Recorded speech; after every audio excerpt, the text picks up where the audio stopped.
My sister told me I was a failure, so I became everything she said I couldn't. It was one of those moments that sticks with you forever. You don't forget the sting, the way it makes you question everything you thought you knew about yourself. My sister, Allison, was always the star in our family, the perfect daughter, the one who seemed to have it all together: confidence, success, friends. I was the quiet one, always the nice one, always the one who quietly did my best and stayed out of the spotlight. But somehow, that wasn't good enough. Not for her. It wasn't just the usual sibling rivalry. It was something deeper, something that grew with time. Allison didn't just want to be the best. She wanted to make sure everyone knew it. And for a long time, I was okay with it. I let her shine, let her take the spotlight. But then, one day, everything changed. We were at my parents' house for dinner.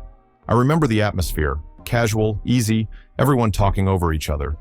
My parents were sitting at the table, my younger brother playing with his food, and then Allison, she was just sitting there smiling as usual. But then she said it. In front of everyone, without a second thought, she dropped the bomb. "You're never going to make it," she said, her tone like ice. "You're just a failure. You'll always be stuck in the same place. You're not cut out for anything more. You don't have it in you." The words hit me harder than I expected. It wasn't just her criticism that hurt. It was the certainty in her voice, the way she said it like it was a fact, that I would never amount to anything, that no matter how hard I tried, I would always be stuck. I had always tried to stay out of her way, but now I felt something change. It wasn't just a comment. It was the moment I realized that I had let her define me for too long. I'd always lived in her shadow, letting her think she was the one who could do anything. But no more. I wasn't going to stay silent. I wasn't going to be the failure she thought I was. Something inside me snapped. I wasn't just going to prove her wrong. I was going to show her exactly what I could achieve, despite her doubts, despite the fact that I had never been the one people expected greatness from.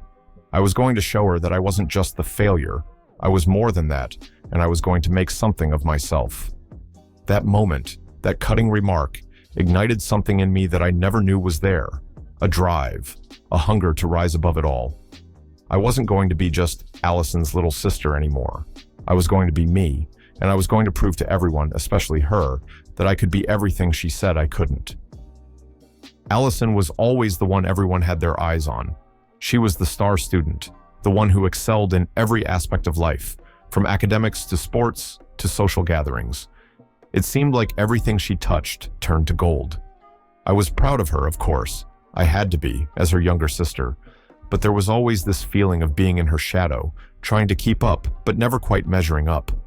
Our parents were always so proud of Allison.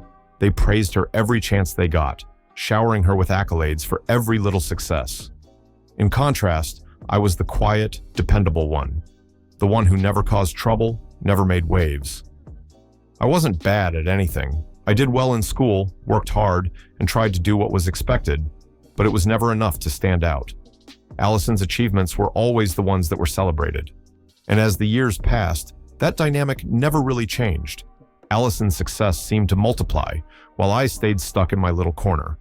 She went to top-tier universities, landed impressive internships, and built a strong social network. Meanwhile, I worked part-time jobs to get by, unsure of what my next steps should be, always looking up to her as the example of what success looked like. And she was always there, reminding me of how far ahead she was. It wasn't just the praise from our parents or the friends who adored her. It was the way she subtly made me feel like I was never going to catch up. It was the little comments here and there, the times she said things like, "You're just not cut out for this," or "You don't have the drive like I do." I convinced myself that I wasn't like her, and maybe I was okay with that. I told myself that I had my own path, and that's what mattered.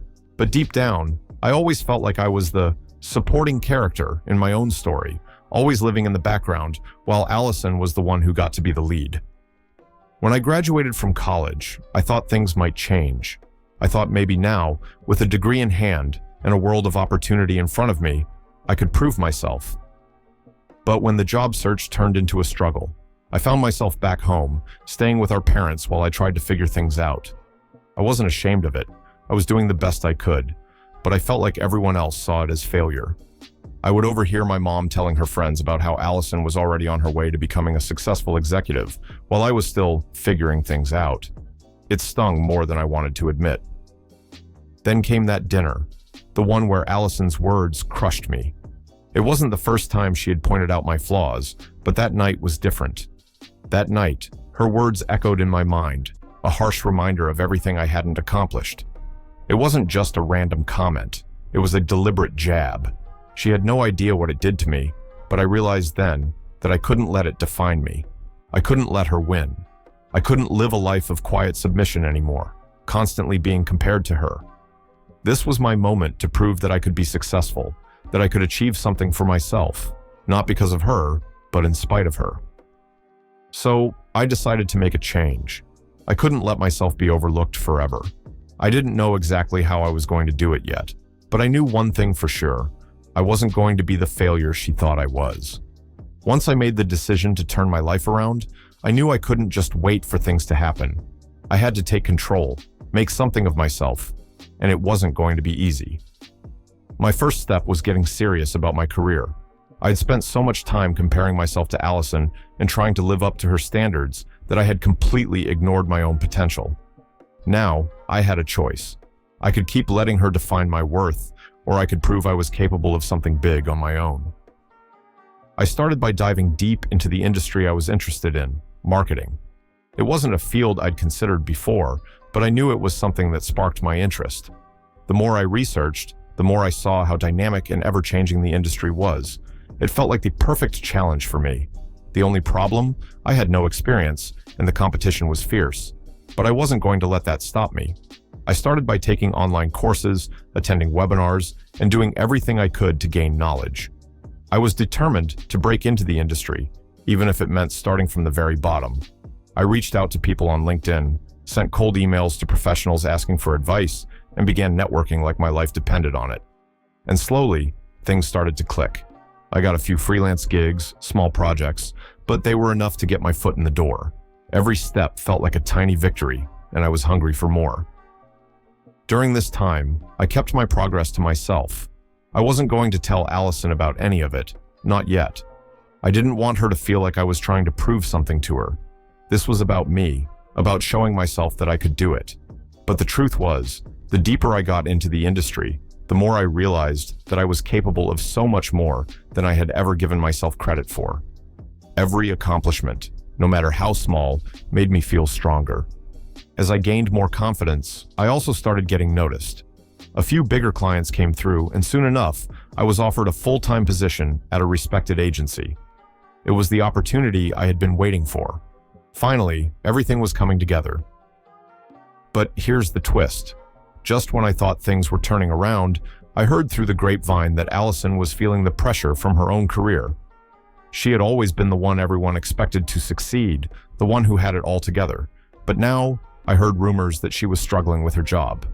The perfect, confident Allison was facing challenges, and I couldn't help but feel a small sense of satisfaction. It wasn't that I was happy she was struggling, it was that I had been in her shadow for so long, always the one who was less than. Now, I was on the verge of success, and she was starting to falter. I didn't wish bad things for her, but it made me realize something important. She had always been the one with the privilege, with the opportunities handed to her. But I was the one who had fought tooth and nail to get here. And now, I was about to take the next step in my career, one that would truly make me stand out. I had started gaining recognition for my work, and just as I was being offered more opportunities, I heard about a major career milestone coming up. There was a high-profile project being launched at the company where I'd just started, a project that could potentially change everything for me. But there was a catch. They needed someone to lead the campaign, someone with fresh ideas, someone who could make a bold statement. I immediately knew this was my chance. So, I took a risk. I put myself forward for the role, knowing full well that I wasn't as established as some of the others. But I believed in myself. I had fought so hard to get here that I wasn't going to let anyone, not even Allison, make me feel like I didn't deserve this. I pulled together a presentation, full of innovative ideas and fresh approaches, and put everything I had into it. I was no longer the girl who had been overlooked. I was the one who had the vision. The day of the presentation came, and as I stood there in front of the team, I felt a wave of confidence wash over me. I wasn't just trying to impress anyone anymore. I was showing them who I was, who I had become. It wasn't just about getting ahead. It was about proving to myself that I could take control of my future. The look on the faces of my colleagues was priceless as I pitched my ideas. And when they announced that I'd been chosen to lead the campaign, I felt like I had just won a battle. I had officially stepped into the role I had always dreamed of. I hadn't just earned my place, I had earned respect. The day I was officially chosen to lead the high-profile project felt like everything had come full circle. It was the moment I had been waiting for, the moment when all my hard work, all the long nights, the sacrifice, and the quiet determination finally paid off. I had done it. I had proven to everyone, especially myself, that I wasn't a failure. I wasn't stuck in Allison's shadow anymore. But as the excitement of securing the position started to settle in, I couldn't shake the feeling that this wasn't just about the project. This was the moment I had been waiting for, to show Allison exactly how wrong she had been. It wasn't about rubbing it in her face, but it was about showing her that I had become everything she said I couldn't be. The opportunity to prove myself had come, and I wasn't going to let it slip through my fingers. It didn't take long for the word to spread within the company. People were congratulating me, telling me how great it was that I was leading such an important project. I had earned it, but it felt even sweeter knowing that I had done it on my own merit, not because of anyone else's connections or privileges. I had worked my ass off for this. But then, of course, Allison heard about it. I hadn't told her directly. After everything that had happened, I didn't feel like I owed her an explanation. I wasn't doing this to seek her approval. But one day, she called me. "Hey, I heard you're leading the campaign," she said, her voice casual, but with an edge I could detect. "That's great, I guess." I could hear the bitterness under her words, even though she was trying to hide it. It was obvious. Allison was trying to act like it didn't matter to her, but I could sense the jealousy, the frustration. She had always been the one people expected to succeed. Now, I was the one getting the spotlight, and she didn't know how to handle it. "Yeah," I replied, trying to keep my voice calm, but I couldn't help the satisfaction I felt.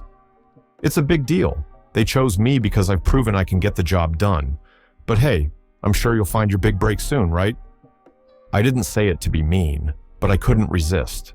After everything she had put me through, the constant criticisms, the way she had always belittled my ambitions, this felt like my moment to take back my power. I wasn't a failure. I was successful, and I had done it without her help, without anyone holding my hand. There was a long pause on the other end of the line. I could hear her trying to suppress her frustration. "Well, good for you," she finally said, her voice tight. "I guess you showed me." "Yeah, I did," I said, the words leaving my mouth before I could stop them. It felt too good to hold back. I could practically hear her seething through the phone, but instead of trying to argue, she just hung up. It wasn't satisfying to hear her so upset, but it wasn't just about her anymore. It was about me. This wasn't some petty revenge. It was about showing myself that I could rise above everything she had said.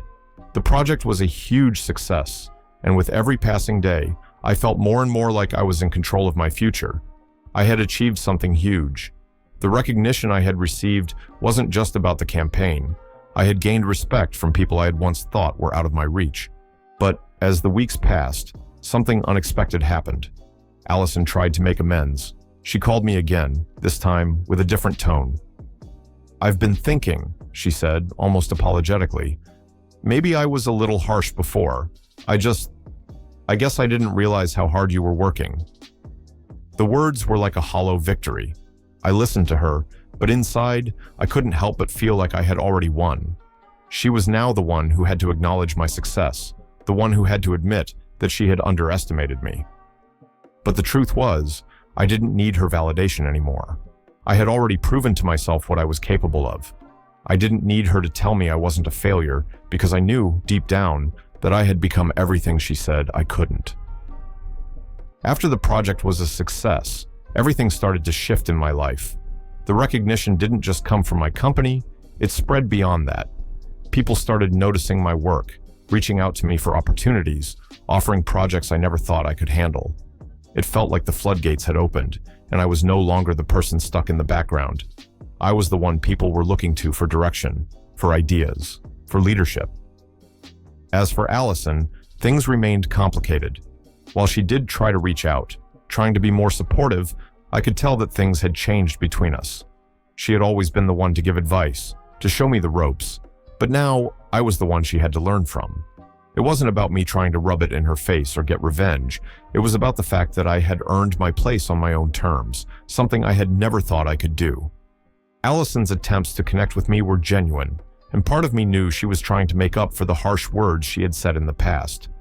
She even went so far as to compliment me on the campaign, admitting that she was impressed by the work I had done. But while I could tell she was trying, I couldn't just forget how many times she had underestimated me. I didn't hold grudges, but I wasn't going to pretend things were the same. I had moved on. I wasn't waiting for her approval anymore. My success wasn't about her, never had been.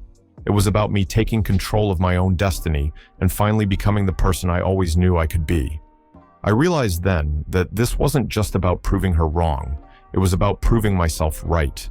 I wasn't a failure, and I never had been. I was just someone who needed the right moment to rise. And now that I had found it, there was no going back. Over time, Allison started to come around. She reached out more, offering help on projects, even asking for advice. But I couldn't help but feel like she was in a completely different place now. She wasn't the one people relied on anymore. She was the one who was trying to learn from me. It was a strange, almost surreal feeling to be in that position, but I wasn't going to apologize for my success. In the end, Allison and I didn't have some dramatic confrontation. There was no shouting match, no heated argument. It wasn't necessary. My actions spoke louder than anything I could have said. I had achieved something for myself, something that wasn't defined by anyone else's standards. I had built my own path, and that was something I could be proud of. I still talk to Allison occasionally, but the relationship is different now. It's not the way it used to be, with me constantly feeling inferior. It's a new dynamic, one where we both acknowledge each other's successes, but the balance has shifted. I'm no longer the person who feels small next to her. I'm the one who stands tall, proud of everything I've achieved. And that's the most satisfying feeling of all. The best part? I realized I didn't need her approval to succeed. I had found my own voice, my own confidence, and in the end, that was the victory that mattered most.